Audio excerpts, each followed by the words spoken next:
गीत संकट में आया, चुटकुला आया, ऐसा दौर आया चुटकुलों का, लेकिन उसके लिए मंच भी दोषी था, श्रोता भी दोषी था। उसमें संकट आया व्यंग्यकार को, गीतकार को, कि गीतकार की न आप भावना को जान पाए, खोले आम रागनी का घूंघटा उठा दिया। कि गीतकार की न आप भावना को जान पाए, खोले आम रागनी का घूंघटा उठा। और पंत निराला की भी मर्यादा तोड़ डाली, साहित्य साधना का आज स्तर गिरा दिया।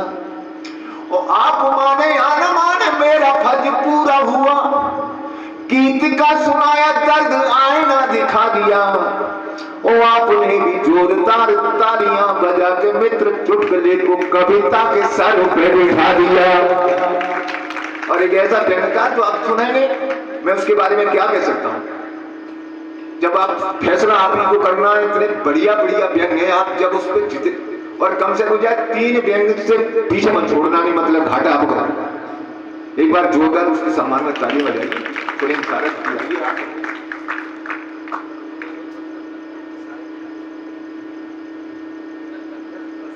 बहुत बहुत धन्यवाद भाई यशपाल। एक और पढ़ देता तो मुझे पढ़ने की जरूरत ही नहीं थी। हाँ, वो चले ही जा रहे थे। मैं बिल्कुल एक नई व्यंग कविता से बात शुरू करता हूँ। मंच पर बैठे हुए जितने भी कवि हैं, सुनहरी लाल तुरंत के अलावा किसी ने नहीं सुनी है। तुरंत ने सुनी है, लेकिन वो सुनता नहीं है, इसलिए उसके लिए भी नहीं है।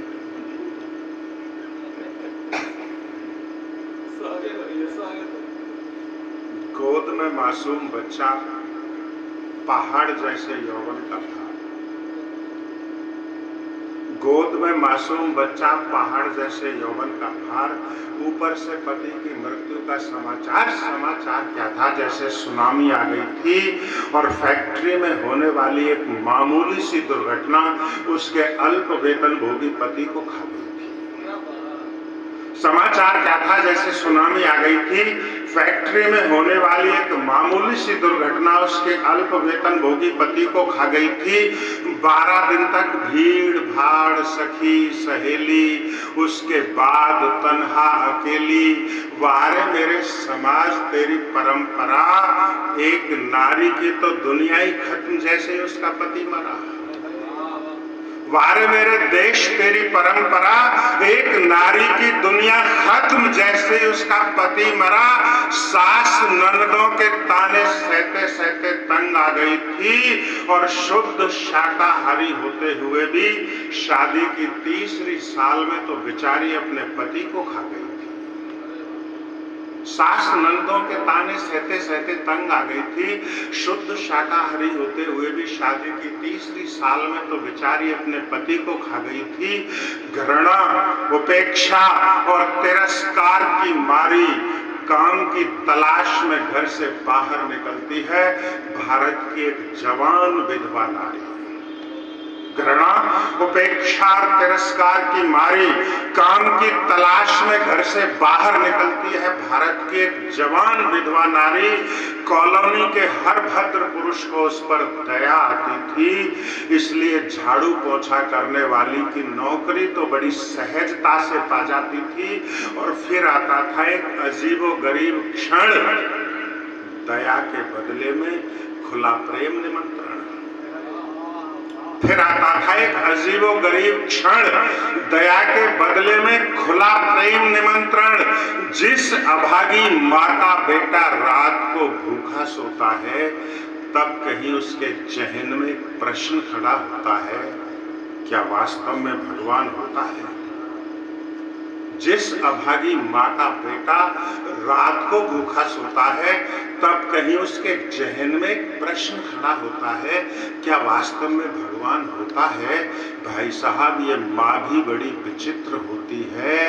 अपनी भूख को तो 7 जन्मों तक सह जाए, पर भूखे बच्चे के लिए कलेजा फाड़कर रोती है। ये माँ बड़ी विचित्र होती है, अपनी भूख को तो 7 जन्मों तक सह जाए, पर भूखे बच्चे के लिए कलेजा फाड़ कर रोती है। उसी के कलेजे का टुकड़ा उसकी जान का फंदा हो गया और नारी जीवन का वेश, कीमती नूर आज से उसके लिए धंधा हो गया। उसी के कलेजे का टुकड़ा उसकी जान का फंदा हो गया। नारी जीवन का वेश, कीमती नूर आज से उसके लिए धंधा हो गया। यद्यपि उसका समूचा व्यक्तित्व गुमनामी के अंधेरे में खो गया, पर उसका बेटा पढ़ लिख कर बहुत बड़ा आदमी हो गया। और आदरणीय, जब जब बेटा बड़ा हुआ है, जरूरत से ज्यादा बड़ा हुआ है, तब तब मां डरी है।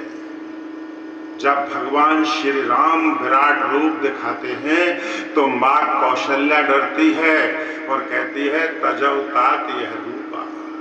जब भगवान श्री कृष्ण विराट रूप दिखाते हैं तो मां देवकी डरती है, और जब बचपन का नटखट नरेंद्र नाथ बड़ा होकर के विवेकानंद बनकर जब मां के समक्ष पहुंचता है, मां के चरण छूता है, तो मां डरती है। मां उसको पूछती है तेरे वो ऊधम, तेरी वो शैतानियां कहाँ चली गई? तो विवेकानंद कहते हैं मां अब मैं बड़ा हो गया हूँ।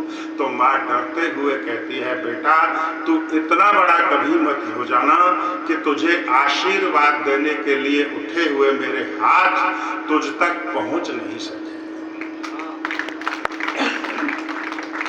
यद्यपि उसका समूचा व्यक्तित्व गुमनामी के अंधेरे में खो गया, पर उसका बेटा पढ़ लिख कर बहुत बड़ा आदमी हो गया।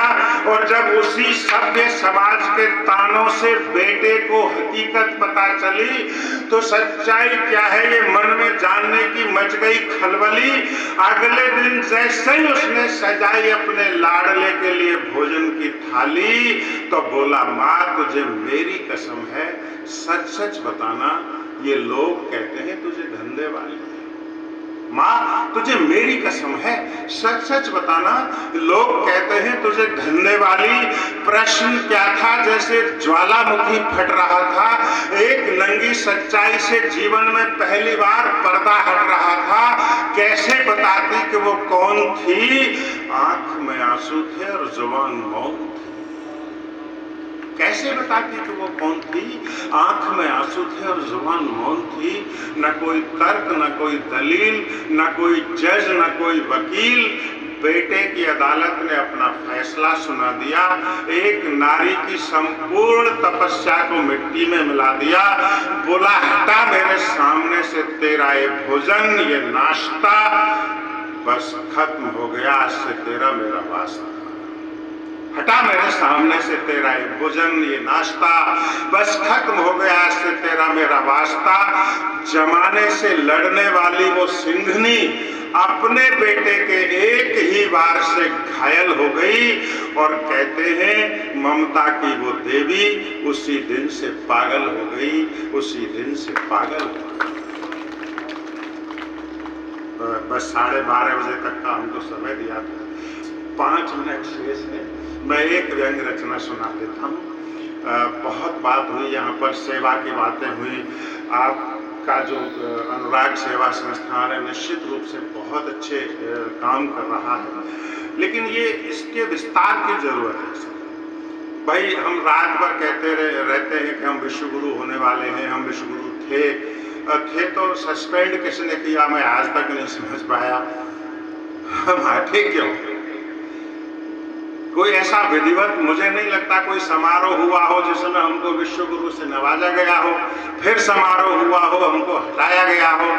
ऐसा नहीं है। हम अपने कर्मों से विश्व गुरु थे और अपने कुकर्मों से हट गए, बस यही इसमें हुआ। मैं वही, हम विश्व गुरु कैसे हो सकते हैं सर? पिछले दिनों अखबार में छपा एक चित्र, बड़ा अद्भुत, बड़ा विचित्र, सत्य घटना है सियाराम जी। उड़ीसा में एक गरीब आदमी दाना माझी अपनी पत्नी की लाश को 10 किलोमीटर तक अपने घर लेकर के आता है। इसलिए लेकर के आता है सर कि उसकी जेब में पैसे नहीं थे, अस्पताल वालों ने उसको एम्बुलेंस नहीं दी। मेरी शिकायत उस दाना मांझी से बिल्कुल नहीं है कि वो क्यों अपनी पत्नी की लाश को लेकर के आया। लोग झूठ बोलते हैं मोहब्बत की निशानी ताजमहल है। मैं कहता हूँ मोहब्बत की कोई सबसे